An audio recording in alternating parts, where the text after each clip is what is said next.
여러분 안녕하세요. 고갯마루 이민재입니다. 세월을 거슬러가는 리뷰 고갯마루. 오늘은 메르세데스 벤츠 W210 2002년식 E320입니다. W210은 메르세데스 벤츠 E클래스 중에서 2세대에 해당하죠. 이 전작인 E클래스는 W124였거든요.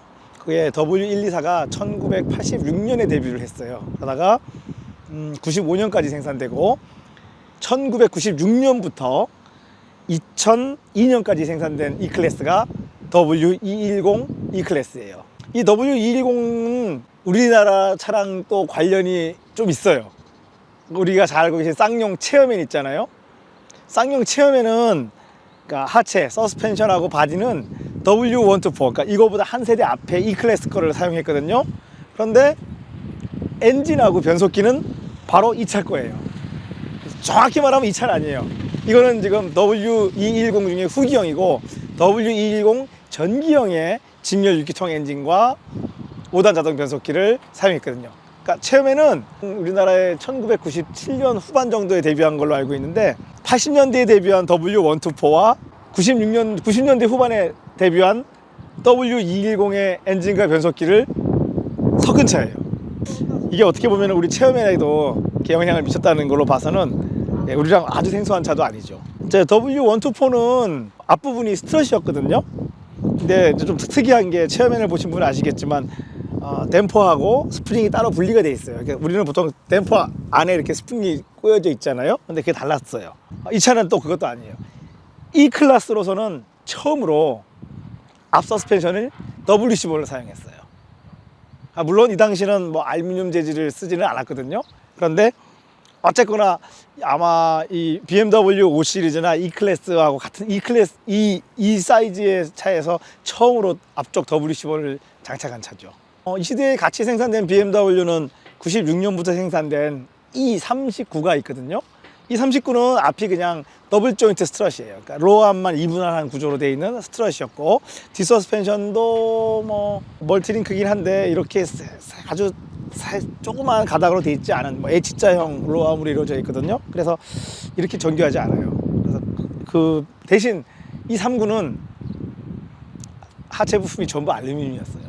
근데 벤츠는 그렇지 않았지만 어쨌거나 앞은 WC-본 W1, 그러니까 정확히 말하면 W124 이전에 데뷔한 W201 이래로 사용되어 온 5링크 멀티링크 서스펜션이에요. 앞에 한번 서스펜션을 한번 볼까요? 그래서 여기 핸들을 제가 봤는데 여기 보이실지 모르겠는데 이것도 지금 WC-본인데도 댐퍼하고 스프링은 분리가 돼 있어요.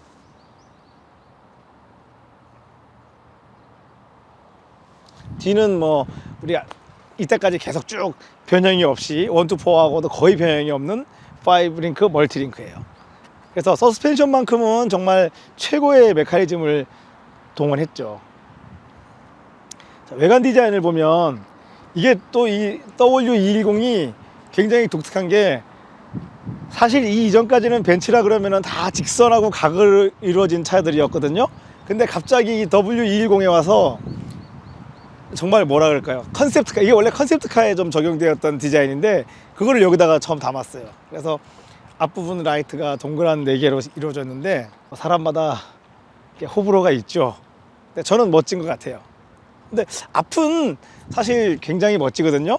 그런데 뒷모습은 조금 앞에 비해서 못 미쳐요. 디자인이. 이 W210은 처음 96년도에 데뷔했을 때는 E200 직령 4기통 2000cc, E230, E280, E320이 있었거든요. 그 중에서 E80하고 320은 체어맨에 사용됐던 거와 똑같은 엔진, 직렬 6기통 DOHC 2800cc와 3200cc였거든요. 그런데 이게 참 재밌는 게 1996년에 데뷔를 해서 96년, 97년까지만 직렬 6기통을 쓰다가요. 98년에 가면서 직렬 기통 엔진은 쌍용에다가 주고 벤츠는 V6로 바꿔버려요. 그것도 다시 SOCC 3밸브 한번 볼까요?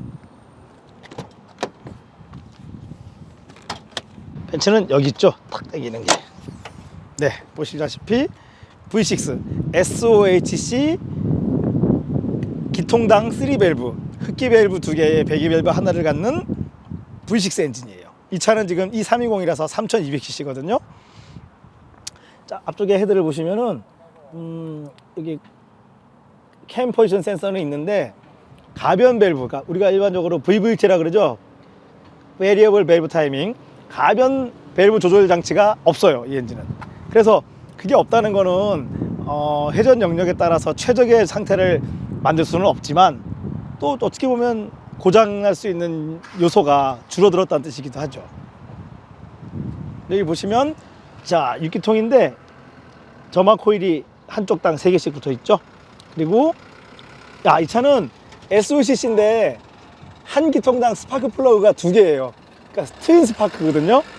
그러다 보니까 이그니션 코일 하나에서 점화 배선이 2개 나가요. 아마 제가 생각할 때는 메르세데스 벤츠 역사상 스파크 플러그와 점화 코일을 교환하는 게 가장 무엇 같은 차입니다. 자, 엔진은 이제 직렬 6기통이었을 때는 제법 앞에까지 튀어나와 있었거든요. 그러고 보니까 그때까지는, 그럼 97년까지는 뭐 메르세데스 벤츠랑 BMW랑 다 직렬 6기통이네요. 그랬는데 자, 이 차의 압축의 중심은 여기거든요. 자, V6 엔진은 V6에서 엔진이 짧아졌잖아요. 그런데도 압축상에 있어요. 그러니까 벤츠는 의도적으로 엔진을 안으로 깊숙이 넣거나 하지 않아요. 왜냐하면 그렇게 하면 우리가 요 관성이 작아져서 코너링 성능이 좋아진다. 물론 코너링 성능이 좋아진다는 것도 그거를 다룰 수 있을 때 좋다는 얘기지, 그걸 다룰 수 없으면 그냥 이 차 왜 이래가 되잖아요. 코너를 딱 들어갔는데 차가 휙 안으로 말려요. 그러면 하다가 꿍 사고 나면 그게 좋은 차인가요? 아니잖아요. 그래서 모든 운전자에게 좋은 차가 될 수 없기 때문에 이 차는 제가 볼 때 메르세데스 벤츠는 딱 일부러 엔진을 압축상에 딱 위치시켜서 고속 직진성을 향상시키고, 코너링은 뭐 그래도 이게 아무리 앞으로 엔진이 약간 나왔다 그래도 FF 차만 하겠어요. 그래도 이 FR만의 장점이 있거든요. 그걸 노렸어요. 그나마 V6화 되면서 엔진이 짧아져서 앞에 벨트류나 정비가 쉬워졌죠.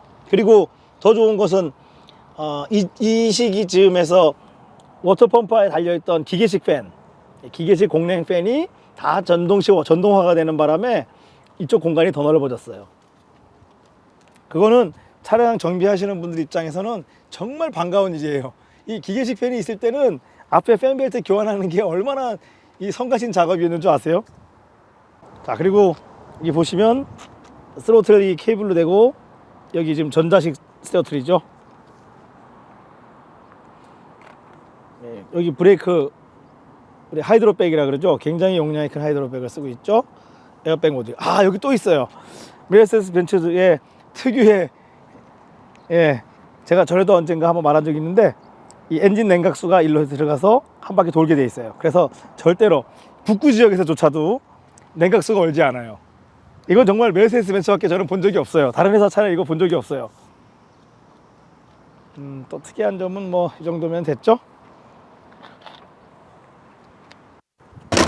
트렁크, 제가 솔직히 저도 이 차를 전기형 E320을 한 거의 20년 전에 제가 탔었거든요. 이 당시 유럽 차는 정말 너무 당연한 게 트렁크를 자기가 여는 거예요. 누가 안에서 열어주거나 하는 거 없어요. 이거거든요. 근데 이게 언젠가부터 이제 아시아 차들은 다 안에서 열어줬잖아요. 근데 이제 언젠가부터 유럽 차들도 그걸 따라 하더라고요. 자, 트렁크는 생각보다 그렇게 크지 않죠. 이게 트렁크가 이게 크지 않아, 낮지도 않고 생각보다 깊지도 않아요. 이렇게 보시면 그 이유를 제가 보여드리려고요. 이거 보이세요? 자, 보여주건 좀 보세요. 연료 탱크예요. 보통은 차들이 연료 탱크가 뒷좌석 엉덩이판 아랫부분에 있거든요. 이 차는, 이 차뿐만 아니다, 원투포도 마찬가지예요. 연료 탱크가 뒷시트 등 쪽에 있어요. 그래서 트렁크 공간이 그렇게 크지 않아요. 대신 제 기억이 맞다면 배터리가 안에 있어요. 실내를 한번 볼까요?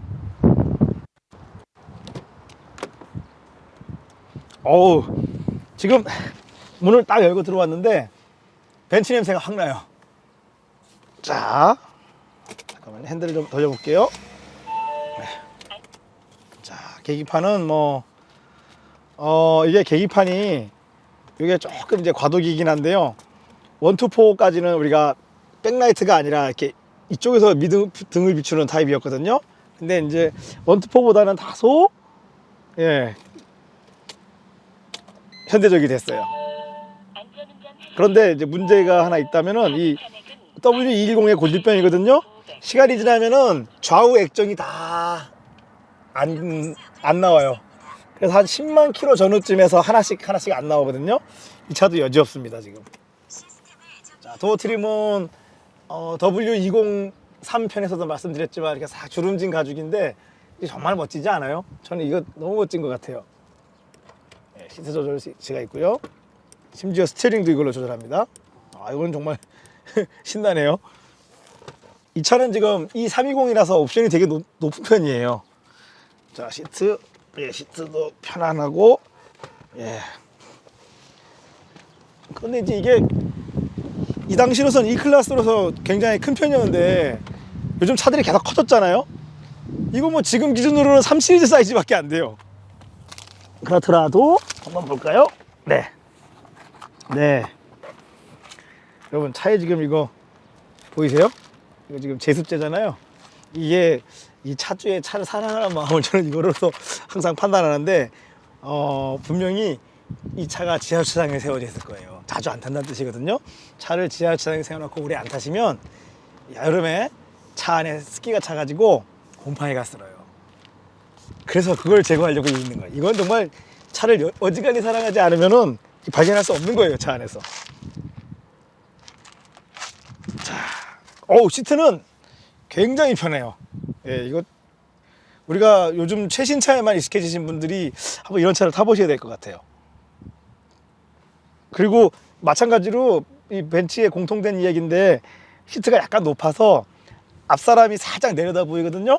그래서 편하네요. 이거 시트는 거의 무슨 소파에 앉은 것 같아요. 도어 트림 품질 보시면은 이 차가 2002년, 이게 어디를 봐서 18년 된 차의 도어 트림입니까? 지금 가죽이나 이런 상태를 한번 보시면은 기가 막힙니다. 정말 이때의 독일차가 정말 독일차 같아요. 근데 또 W210이 저도 소유했었지만 소유하게 되면서 전 W124도 소유했었고 W210도 소유했었거든요.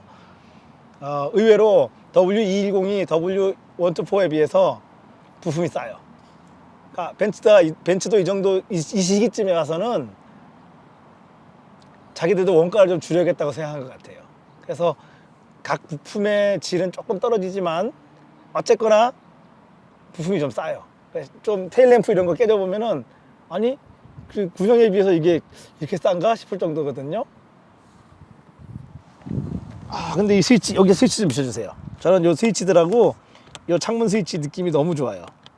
이게 왜냐하면 깊이가 있잖아요. 그리고 이거 뭐라고 표현해야 되죠? 요 딱 2단계로 걸리는 느낌이 있는데 이게 잘 없어요, 차들이. 아주 좋아요. 자, 휠하고 타이어는 이 당시에 표준이 16인치 215 55에 16이에요. 지금은 듣기도 힘든 사이즈예요. 215 55 16. 그런데 제 기억도 그게 그 당시 순정이었어요. 타이어는 역시 지금 남자의 타이어 CP672 215 55에 16이 장착되어 있죠. 휠이 굉장히 멋있지 않아요? 이게 단순한 5 스포크 같지만 여기 이렇게 탁 각이 있는 게 조형미가 대단해요. 나도 이 휠이 갖고 싶네. 요즘 차들은 점점 이제 이 사이드 몰딩이 없어지는 추세잖아요. 어떻게 보면은 뭐 원가 절감의 일환인데 그러다 보니까 이 옆 문짝들이 너무 밋밋한 감이 없잖아 있거든요. 이게 아마 거의 이 몰딩이, 그리고 몰딩에도 보시면은 여기 지금 크롬띠가 다 들어가 있어요. 심지어 손잡이 크롬 보이세요? 이게 지금 이런 게 럭셔리예요. 이 차가 아무리 뭐 최신 차라 그래도 요즘 차에 이런 거 못 하거든요. 문에 어떻게 도어 손잡이 요즘 그냥 차하고 똑같은 색깔이지 크롬 띠가 들어간 문 손잡이가 어디 있나요? 그래 그런 게 보면은 이 당시만 해도 지금하고는 달라요. 여기 범퍼에도 다 크롬 라인이 들어갔잖아요. 보면 볼수록 진짜 독일차 같아요. 근데 이 당시 독일차는 또 어떻게 보면은 이 모든 아시아인의 기호를 만족시켜 주지는 못했던 것 같아요. 그럼 왜 그랬을까? 한번 타봐야겠죠? 한번 다 같이 한번 가보시죠.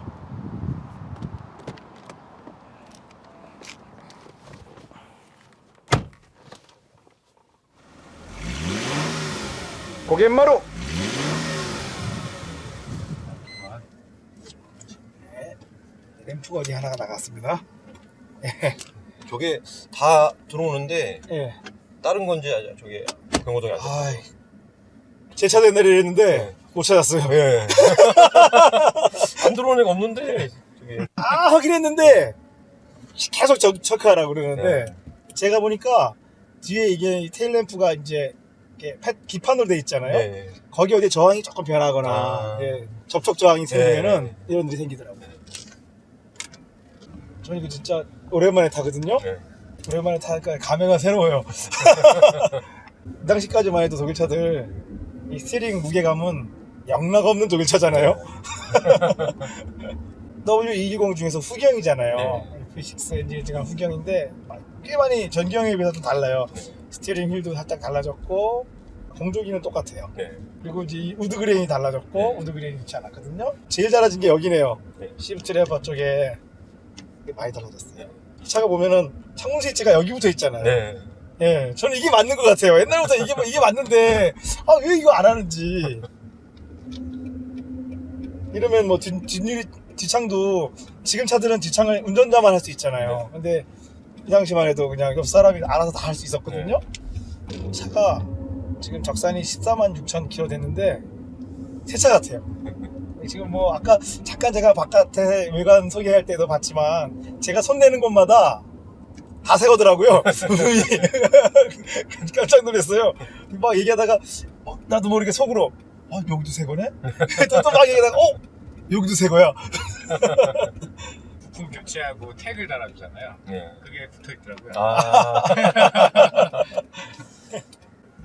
이게 고질이 또 예. 그 천장이 뜨는 거 있어요. 예, 이건 한번 하셨네요. 예, 그거. 예, 천장은 순정이 아니에요. 예. 천장하고 지금 썬바이저는 예. 근데 썬바이저 이거 멋진데요?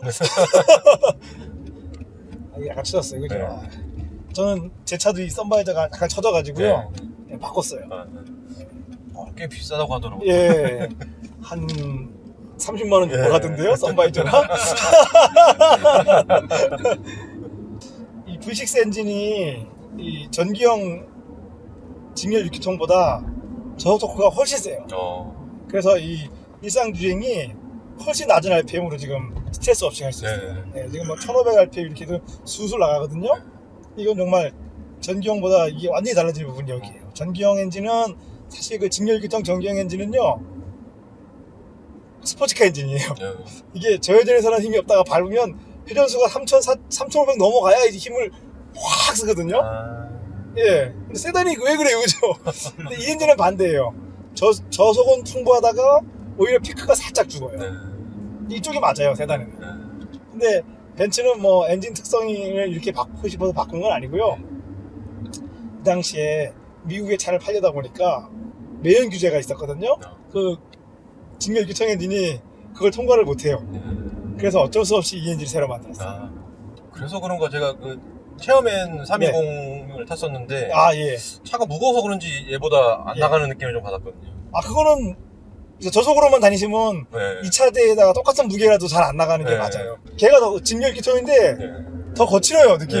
네. 이게 훨씬 매끄럽잖아요, 네. 지금. 근데 또 신기한 거는 벤츠는 SVCC라도 우리가 알고 있는 기존의 SVCC만큼 구회전이 약하지는 않아요. DOCC 대비 약하다는 거지. 그 점은 정말 유럽 차들은 SVCC라도 구회전이 제법 힘차게 돌아가거든요. 변속기는 그냥 똑같은 이제 체험이랑 똑같은 5단 자동 변속기인데 이게 3200cc 정도 되고 보면 맞아요. 뭐 5단도 큰 불편함이 없더라고요. 차가 근데 얼라이먼트가 조금 안 맞습니다. 예. 2500rpm 가니까 술술 가요, 술술. 서스펜션이 지금 제가 볼 때는 댐퍼가 순정보다 약간 딱딱해요. 지금 댐퍼가 뭐죠? 비스테인인데 순정인 저걸 모르겠어요. 예, 검정색 비스테인이죠. 그건 모르겠어요. 예, 아까 보니까 제가 보니까 검정색 이게 비포인가 뭐 그렇거든요. 예. 이게 순정보다 약간 딱딱한 아, 건데 예. 예, 지금 역시나 약간 더 딱딱해요. 네. 그 제가 아는 분 중에는 이제 W211을 타는 친구가 있거든요. 네네. 순정 쇼바가 터져가지고 이걸로 바꿨어요. 아, 근데 바꾸고 한 달 타다가 다시 자기 순정으로 바꿔달래요. 아, 딱딱딱한 게 싫어가지고 네. 다시 또 순정으로 또 바꾼 친구도 있어요. 이게 W15 앞쪽 W15의 장점이 있어요. 그러니까 이 벤츠 나름대로는 서스펜션의 최종 진화형인 거 맞죠? 네. 예, 앞 W15의 D5 링크, 멀티 링크면 자기들이 기술적으로 하고 싶은 걸 다 했거든요. 네. 이 후속 모델인 W211에 가서는 다 알루미늄으로 바꾸죠. 네. 거기서 큰 차이가 나요. 아, 그러고 보니까 W211 전기형도 이 엔진 미션은 하고 변속기는 그대로 썼네요. 그러니까 벤츠는 항상 그래요. 저 9 모델에 쓰던 엔진 변속기를 10 모델에도 쓰다가 페이스리프트 하면서 새 엔진을 얹고 뭐 이런 식으로 계속 변화하거든요. 그런데 이거는 210 후기형이라서 앞뒤 저기 파킹 디스턴스 센서도 있잖아요. 지금. 이게 전기형에는 없어요. 네. 이것도 있어요 지금. 통풍. 아, 예. 이게 지금 통풍 시트인가요? 예, 통풍 시트가 있는 거는 알겠는데 통풍에 이렇게 불이 들어오는 거는 통풍의 제가 색이 이 전기형에서는 제가 구경도 못하던 거라서.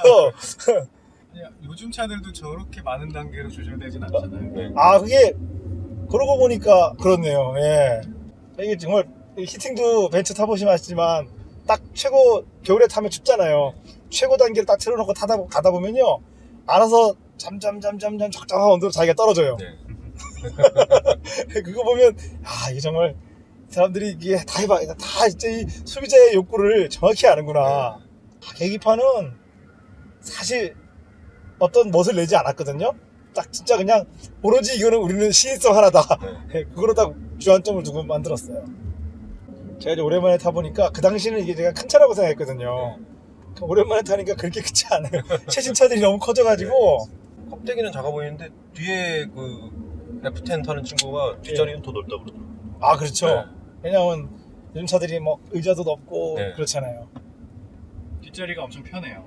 저는 아까 했을 때 저도 이거 제가 소유는 했었지만 뒷자리는 안 타봤거든요. 네. 근데 오늘 앉아보니까 와, 뒷자리가 감동적이었어요. 그리고 저는 개인적으로 여기 대시보드가 지금 안으로 이렇게 기울어져 있잖아요. 이게 너무 좋거든요. 모니터 같은 게 없어서 예, 이 중간에 뭐 가리는 것도 없고 너무 좋은데 이것도 이거 최후경에는 또 모니터 들어간 게 있는 것 같아요. 예, 본 것 같아요. 근데 지금 보니까 여기가 이렇게 가까운 차가 드문데. 요즘 차들은 유리가 다 기울어졌잖아요. 근데 이건 이게 SUCC라 가지고 의외로 레브 리밋이 낮아요. 오히려 전작들이 직렬 6기 DUCC가 더 높아요. 근데 이게 또 이제 많은 분들이 오해하시는 건데 사실은 벤츠가 다른 회사 차보다 레브 리밋이 항상 낮아요. 근데 이제 그게 어느 정도 낮은 건가 하면 한 500rpm 정도? 또는 뭐 1000rpm 정도 낮거든요. 근데 또 이 당시에 완전 미국 차들 있잖아요.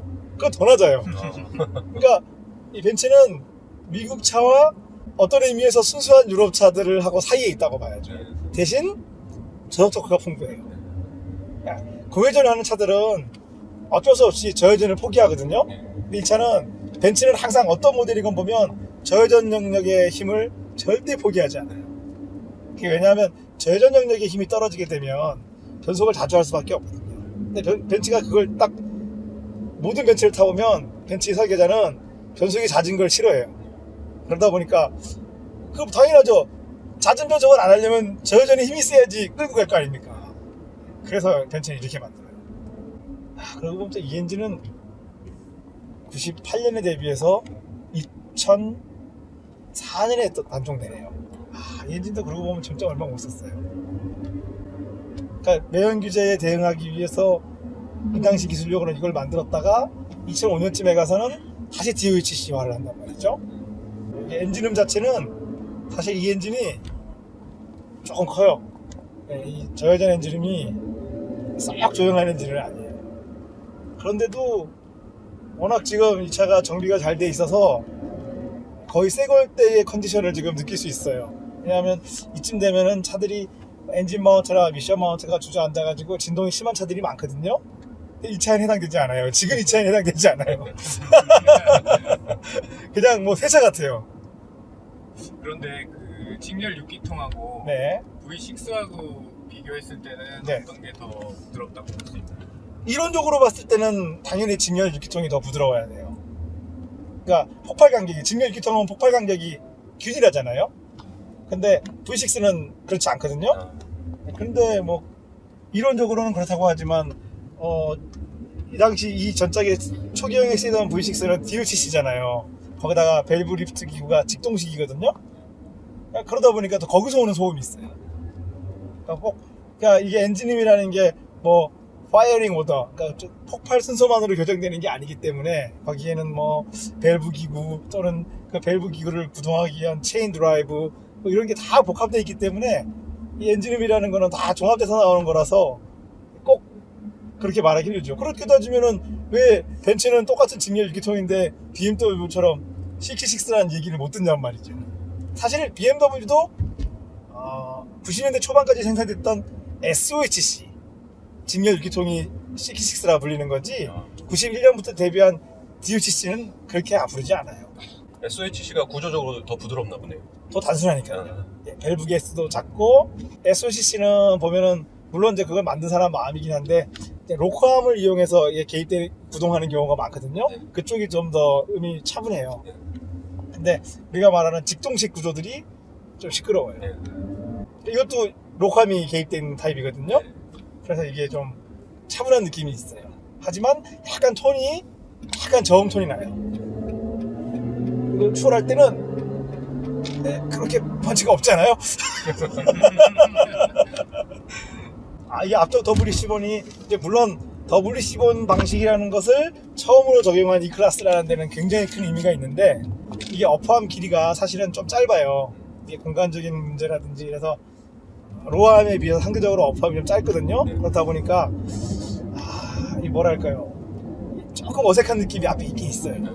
그러니까 스트런만큼 노면을 정확히 잃는 것 같지도 않고, 물론 뭐 WC1이라서 충격이 좀 분산되는 점은 있는데 약간 어색한 느낌은 있어요. 코너 돌 때 보면은 뭐라 그럴까요, 약간 피드백이 좀 어색한 느낌이 있거든요. 그래서 이제 그런 느낌이 또 이 후속 모델로 가면은 또 싹 개선이 돼요. 그렇잖아요. 우리가 E 클래스라고 하면은 그 이름을 쓴 거는 물론 W124부터지만 사실은 1, 2, 3도 있었잖아요. 그 전에는. 그러니까 이 벤츠 같은 회사는 이 같은 클래스의 차를 지속적으로 만들어 왔잖아요. 그런데 포맷을 막 뒤집지 않고 똑같은 포맷을 꾸준히 만들면서 개량해 왔단 말이죠. 그 장점이 여전히 있어요. 그러다 보니까 전작에서 부족했던 것이 조금씩 개선이 돼서 나오고 있죠. 근데 안타까운 것은 차 가격이 사실은 한 30년 동안 하나도 안 올랐잖아요. 특히나 수입차 진영이요. 그러다 보니까 성능은 높아졌는데 가격을 못 올리니까 자꾸 다른 데서 돈을 빼야 되잖아요. 그래서 차 가격이 정말 물가가 상승한 만큼 반영될 수만 있었다면 지금의 이 클래스나 이 독일 차들이 얼마나 좋아졌을까, 저는 그런 생각을 해봐요. 근데 그렇지 못했죠. 차값을 못 올리고 있으니까요. 전기형은 지금 이것은 후기형이라서 키가 지금 전자식 키잖아요. 근데 이게 전기형은 이렇지 않았거든요. 일반적인 쇠로 된 키였거든요. 전기형 고질병 중에 하나가 키 실린더가 잘 망가져요. 그래가지고 저는 한번 어디 갔다가 키가 꼽힌 채로 빠지지도 않고 돌아가지도 않아요. 제가 저기 서울 벤츠까지 견인했어요. 해결할 데가 없잖아요. 이 차의 고질병이에요. 근데 이제 이 모델은 후기형이 되면서 전자식 키로 바뀌었잖아요. 그런데 그러면 이거는 또 키박스의 문제가 해결됐냐? 그렇지도 않아요. 이 차도 또 여기 고장나는 문제가 또 있어요. 그래서 키 인식하는 요 부분이 고장이 나가지고 어느 날 갑자기 시동이 안 걸리는 경우가 이 차도 보고되고 있어요. 3200cc 정도 돼야 이렇게 스트레스 없이 술술 다닐 수 있군요. 왜냐면은 사실 뭐 E230도 굉장히 훌륭하거든요. 근데 이제 E230은 엔진음이 꽤 시끄러워요. 4기통 벤츠가 굉장히 시끄럽거든요. 네. 근데 뭐 이렇게 못 가진 않죠. 가지만 회전을 더 해서 다녀야 되니까. 이게 지금 이 차는 뭐 회전을 그냥 한 1000에서 2000 사이로만 달릴 수 있으니까 너무 지금 그러면서도 토크풀해요. 굉장히 이 엔진이 토크풀해서 오르막인데도 전혀 스트레스가 없어요. 아, 그러고 보니까 아까 제가 이 첫 부분에서 체어맨 얘기를 잠깐 했잖아요. 이 차하고 체어맨과의 연관성에 대해서 이야기했잖아요. 체어맨이 브레이크 시스템이 또 유차예요. 앞뒤 캘리퍼가 또 이 차랑 똑같아요. 그 체어맨이 고질 병이라고 하긴 하는데 브레이크가 쑥 들어가서 막 처음에 타면 적응이 안 되더라고요. 아, 그렇죠. 카페에서 그 예. 얘기가 많더라고요. 예. 그러니까 차가 무거워서 그런지. 차가 무겁죠. 네. 아, 그리고 이제 체어맨이 정확히 그냥 벤츠를 그대로 만든 거 이제 124하고 210을 합쳐서 만들었잖아요. 네. 근데 결과물은 뭐냐? 쌍용. 이게 무슨 얘기인가 하면요, 벤츠를 타다가 체어맨을 딱 타면요, 아니 이거 왜 이렇게 부드러운, 이거 왜 이렇게 물른 거야? 네. 그냥 뭐 서스펜션이 물렁물렁 일렁일렁 이거 어떻게 타고 되는지 이러거든요. 그런데 그 당시에 체어맨의 경쟁 차종은 다이너스티였잖아요. 네. 국내에서는. 근데 다이너스티보다는 또 딱딱하단 말이죠. 네. 그래서 그 당시 현대차에 익숙해 있던 분들은 체어맨을 타고 아, 이거 왜 이렇게 승차감이 나쁜 거야? 그랬어요. 그 당시만 해도 한국 사람한테 승차감은 얼마나 부드러운 거였거든요. 근데 결국은 이게 딱딱한 게 아니죠. 이건 정말 탄탄한 거죠. 네. 혹시 체어맨을 소유하고 계신 분이 계시면은 체어맨을 한번 다시 타봐야 될 것 같아요. 우리가 이제 이쯤에 왔으면 W124도 한번 타봐야 될 것 같은데요. 이게 정비가 굉장히 잘 되어 있는데도 불구하고 지금 노면 나쁜 데 가면 약간의 잡소리가 올라오고 있습니다. 올드카를 소유한다는 게 비용도 비용이지만 정성이 있어야 되거든요. 딱 타다가 이제 오늘 이제 딱 소리 들었기 때문에 아, 이거 잡소리 나면 큰일 났다. 이거 도시에 가야 되는데. 근데 이거는 이런 거죠. 돈이 문제가 아니라 아, 이거를 완벽하게 고칠 수 있을까? 뭐 이런 생각이 들잖아요. 조금씩 생기더라고요. 그죠? 네. 생겨요. 이게 로암이 요즘 차하고 다르게 이거는 그냥 이렇게 Y자로 생겼거든요. 네. 로암 쪽이 조금 부심이 안 좋은 것 같아요. 실내로 들어오는 엔진음이 오르막이 되니까 확 커졌어요. 근데 그 음이 조금은 아주 유쾌하지는 않은 엔진음이에요. 이런 부분이 BMW가 조금 앞서요. BMW는 엔진음이 나긴 나는데 들어보면 왠지 좀 힘찬 느낌을 주는 그런 소리를 내거든요. 근데 그 부분이 이제 벤츠가 조금 떨어져요. 이걸 한번 들어볼까요?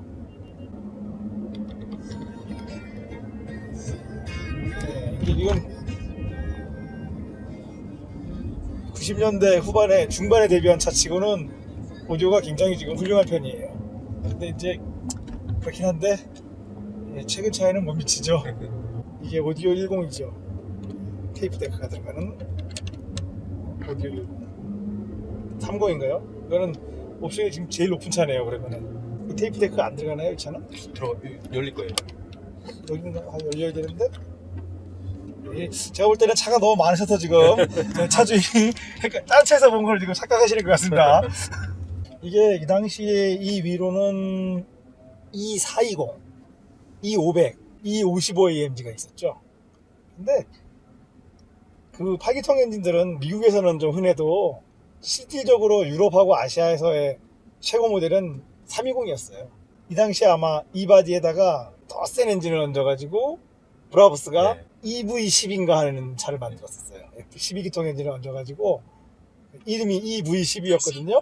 지금 생각해보면 저도 예전에 이제 그냥 차에 관심 있고 잘 모를 때는 그런 거 보고 와 막연한 동경심을 가졌어요. 근데 지금 생각해보면 아니 여기에 12기통 엔진을 얹었다고요? 저도 안 타요. 지금 엔진의 2배잖아요. 미쳤어요 지금? 그게 힘이 너무 세가지고 지구상에 그 감당할 수 있는 뒷타이어가 없다 그랬어요. 또 꼼꼼히 다시 생각해보면 뒷타이어만 못 견디겠어요? 코너 들어갈 때 그 앞에 엔진이 그렇게 무거우면 언더스티어가 도대체 얼마큼 나겠어요? 그러니까 저도 못하는 거예요. 근데 그런 얘기는 그 당시 독일 잡지에서도 아무도 안 했거든요. 그러니까 저는 그런 생각이 들어요. 이게 우리가 잡지나 어떤 미디어에서 대중들에게 전해주는 정보는 얼마나 엉터리인가. 아무것도 모르면 막연한 동경을 갖게 만들잖아요. 출력이 아마 그거를 뭐 벤츠 12통을 그냥 얹은 것도 아니고 배기량을 더 늘려서 얹었단 말이에요 그 당시에. 우리는 막연하게 출력이 세니까 엄청 좋을 줄 알지만 좋기는 뭐가 좋아요. 그냥 언더스티어 일색일 텐데 그런 얘기를 왜 안 해주냔 말이죠. 안 해준 게 아닐 수도 있어요. 못 해준 걸 수도 있어요. 자기도 몰라서. 메이커에서는 이제 상징적인 차를 만든다고. 그렇죠. 밸런스는 그런 건 자기들은 몰라요. 그냥 제가 볼 때 그 당시에 브라부스는 그냥 작은 차에다가 올릴 수 있는 제일 큰 엔진을 올리는 게 자기들 기술이에요. 뭐 공간을 어떻게 내서든지 뭐 하이드로백 위치를 막 옮기고 막 이랬거든요. 브라부스 사장이 지금 그 당시에 보도 부슈만인가 그랬거든요. 그 당시에는 잡지 보고 와 대단하다 이랬는데 지금 생각해보니까 이 사람들이 그냥 뻘짓의 대망이었구나. 지금도 어디선가 우리가 정말 의미 없는 뻘짓을 하고 있다는 거죠. 그럼 그것도 자신의 이 비용을 지불해 가면서까지 그런 게 좀 안타까워. 원투포에도 그 6000cc 들어간 게 있던데. 예, 제가 그러니까 해머, 그러니까 AMG 해머는 제 기억에 5000cc였던 걸로 알고 있거든요. 근데 이제 그 이후에 아마 또 다른 신어들이 그러니까 그때가 90년대 후반이 90년대 초부터 90년대 자체가 독일의 이 신어들이 활기를 시던 시절이었어요. 그래서 그때는 신어가 많았잖아요. 뭐 BMW 같은 경우도 뭐 하트게, 뭐 우리가 지금 알고 있는 많은 그 신어들이 그 당시에 다 컸거든요. 근데 거의 다 문 닫았죠 아마? 이 벤츠는 그러고 보니까 벤츠에는 브라부스가 엄청 유명했죠. 브라부스, 로린저. 유명했죠. 로린저는 엔진은 잘 안 건드렸고 이 브라우스가 무조건 엔진을 건드리게 해서요. 그 값도 막 어마어마하게 비싸게 받았어요. 근데 지금 생각해보면 그 값으로 이걸 왜 사?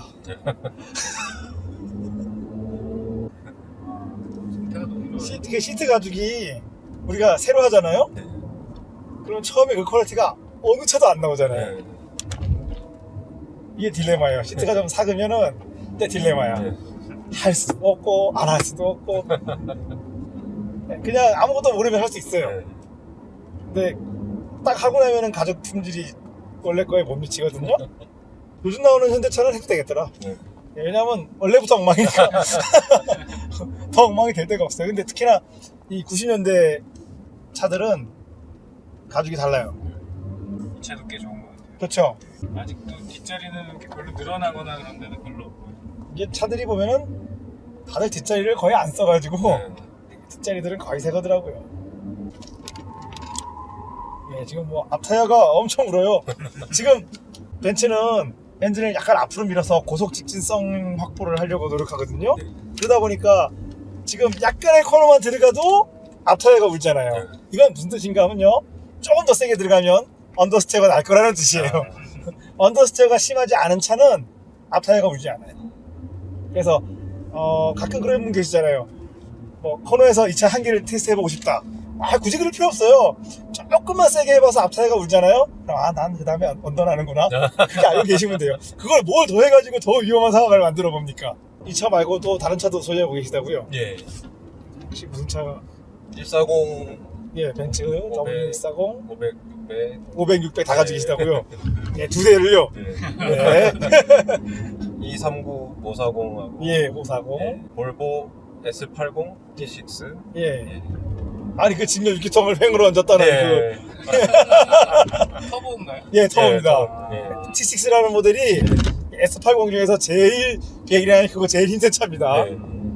원래 야마 V8이 있었는데 예. 그걸로 대체된 걸로 알고 있습니다. 예. 궁금한 게 있었는데 네. 원래 전륜 기반 4륜이 네. 고속안정감이 가장 좋나? 그렇죠. 아무래도 전륜구동 자체가 네. 고속에서 직진성이 높거든요. 네. 그래서 전륜구동 4륜이 고속에서 안정감을 제일 많이 주는 거는 맞죠. 네. 제가 그 W220 네. 500 포매틱이랑 같이 갖고 있을 때 네. 한 볼보 그거를 한 20km는 더 올렸어요. 예. 예.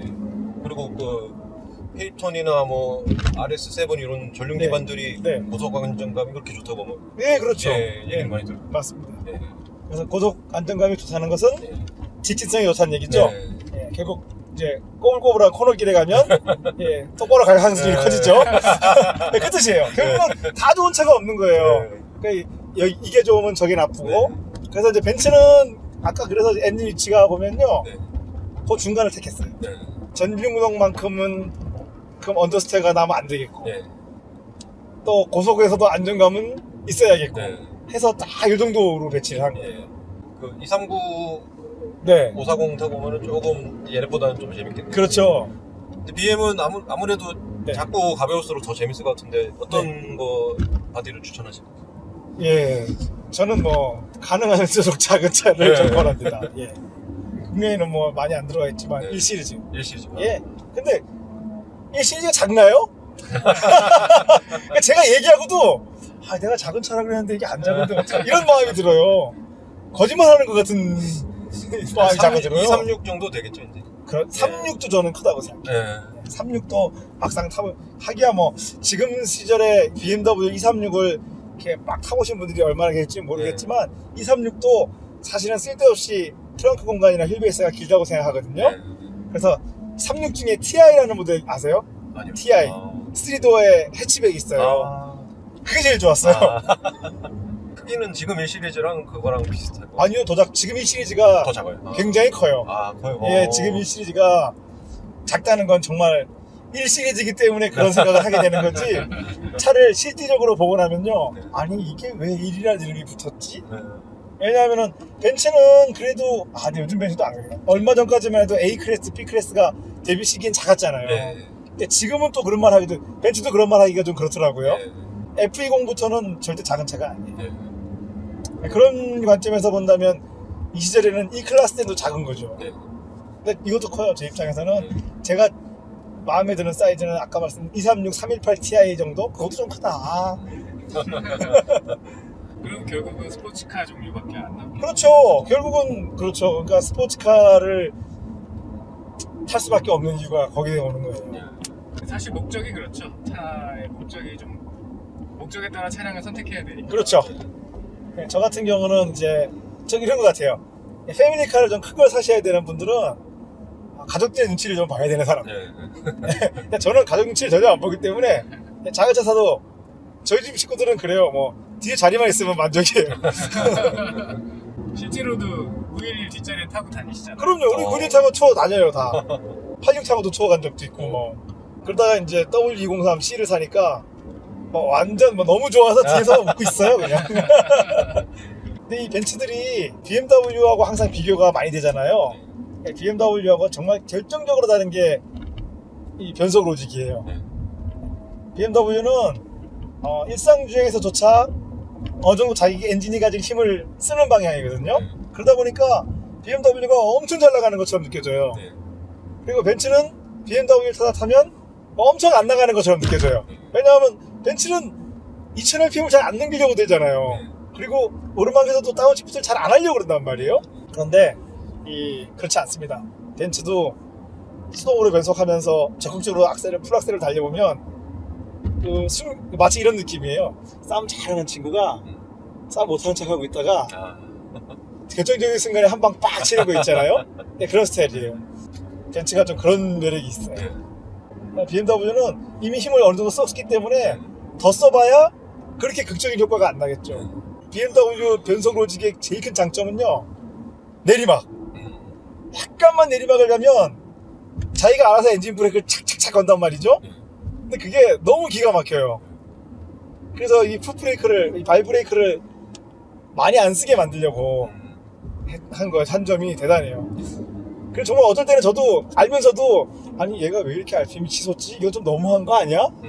내리막에서 이런 느낌이 들 때가 있거든요.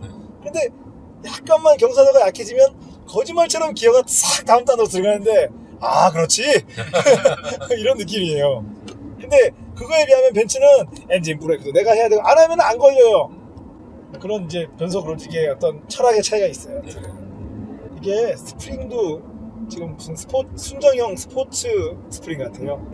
왜냐면은 제가 지금까지 알고 있던 W210의 하체 느낌이 아니에요. 너무 딱딱해요. 댐퍼만 딱딱한 줄 알았는데 계속 가다 보니까 스프링까지도 딱딱해요. 그러니까 세단치고는 약간 너무 딱딱한 느낌이 들어요. 심지어 지금 이게 남자의 타이어 CP671이 끼는 게 이 정도라는 거는 이거는 지금 럼플렛이나 유럽산 타이어를 끼면 더 심하다는 얘기거든요. 그래도 V6 쪽이 크랭크가 짧아가지고 크랭크가 가벼운 느낌이 확실히 있네요. 직렬 유기통이 크랭크가 길잖아요. 그래서 크랭크가 너무 무겁다는 단점이 있거든요. 그리고 이 당시 이제 벤츠도 뭐 2000년대 초반에도 DTM 나갔잖아요. 근데 DTM 차는 직렬 유기통 한 번도 안 썼어요. 다 V6예요. 경기용 차가 쓰는 포맷이 딱 운동 성능에 제일 좋은 포맷이지. 내구성도 좋은 포맷. 경기용 차는 막 필링 이런 거 필요 없잖아요. 오로지 내구성과 빨라야 되잖아요. DTM은 그러고 보니 전부 V6네요. 요즘 벤츠도 인라인 쓰잖아요. 네, 요즘 다시 인라인으로 EQ 부스트 들어가는 엔진들이 인라인으로 바뀌었죠. EQ 부스트가 나름 뭐 전기 모터, 터보 차저, 모터 차저 다 합쳐져가지고 정말 지금까지 내연기관에 들어간 기술들을 집대성했거든요. 근데 뭐 아무래도 내구성 측면에서는 V6가 유리한 건 맞아요. 그 볼보 S80 T6는 주행거리 얼마나 되셨어요? 네, 78,000 됐어요. 주행거리가 아직 얼마 안 됐군요. 그 직렬유기통 전륜차들이 실린더 헤드가 잘 나가거든요. 볼보도 마찬가지입니다. 그러니까 볼보는 미쓰비시 기술로 전륜구동 차를 만든 걸 알고 계시죠? 예. 우리가 생각하면 볼보 엄청난 브랜드인데 고작 미쓰비시의 도움을 받았다니. 왜 후륜을 버렸을까? 그죠? 저도 그 점이 심히 유감이에요. 아니 왜 볼보가 후륜을 버려가지고 아니 왜 그런 짓을 참나. 저는 솔직히 말씀드리면 940, 960 이후로는 볼보가 아닌 것 같아요. 고급진 미쓰비시. 근데 이제 볼보가 그건 있죠. 타보면 고급진 맛은 있어요. 공조기 같은데 독특하잖아요. 사람 그림 이렇게 돼가지고 뭐 이렇게 누르게 돼 있잖아요. 강성이랑 댐퍼랑 이런 게 너무 좋은데. 예, 그거는 그 스프링하고 댐퍼 강성의 세팅은 볼보가 기가 막혀요. 모든 모델이 다 그래요. 근데 무게 분배가 안 좋아. 차체도 튼튼하고. 예, 그런 점은 흠잡을 데가 없어요. 근데 무게 분배가 좋지 않고 정비성이 좋지 않아요. 전엔 몰랐는데 제가 볼보 타다가 벤츠를 타면서 그 후륜 맛을 좀 알게 됐어요. 원래 그러면 벤츠로 시작하신 게 아니에요? 원래 제네시스 프라다, 에쿠스, 뭐 260 이런 거 탔었죠. 근데 그때만 해도 후륜 맛을 모르고 그렇죠. 왜냐면 볼보가 좋구나 막 이랬어요. 그게 왜냐하면은 지금 말씀하신 후륜 구동차들이 후륜 구동은 맞는데 서스펜션이 다 부드러운 차들이었단 말이에요. 근데 그거에 비하면 볼보가 서스펜션이 훨씬 딱딱하니까 이게 더 훨씬 좋은 차처럼 느껴졌을 거란 말이죠. 근데 이제 벤츠는 후륜 구동에 그렇게까지 해. 다 가졌잖아요, 벤츠가. 그러니까 볼보는 결국 그 서스펜션 느낌이 그냥 벤츠를 흉내낸 거거든요. 전륜 구동으로서 이 벤츠의 승차감을 최대한 흉내낸 게 저는 볼보라고 봐요. 그래서 볼보를 타면 물론 만족을 해요, 저도. 전륜 구동으로서 이 정도면은 뭐 승차감도 그렇고 만족을 하는데 결정적인 순간에 운동성이 안 나오거든요. 근데 솔직히 말하면 벤츠도 좀 그런 면이 있어요. 벤츠도 앞이 좀 무거워가지고 좀 그래요. 벤츠하고는 BMW하고 밖에 비교할 모델이 없다고 생각해요. 다른 회사 차들은 비교할 수가 없거든요. 이 벤츠가 BMW하고 큰 차이는요, BMW는 그냥 딱 우리가 음식으로 비교하면 딱 처음 먹었을 때 맛있는 음식 있잖아요. 근데 조금 지나면 질리고, 벤츠는 처음 먹으면 아니 이게 뭐 맛있다는 거야 이런데 딱 시간이 지나면 지날수록 이게 이 맛이구나, 이런 차예요. 그래서 벤츠는 직접 소유하고 오래 운행해 보지 않으면 이거 왜 자꾸 사람들이 벤츠 하는지 이해할 수가 없다는 거죠.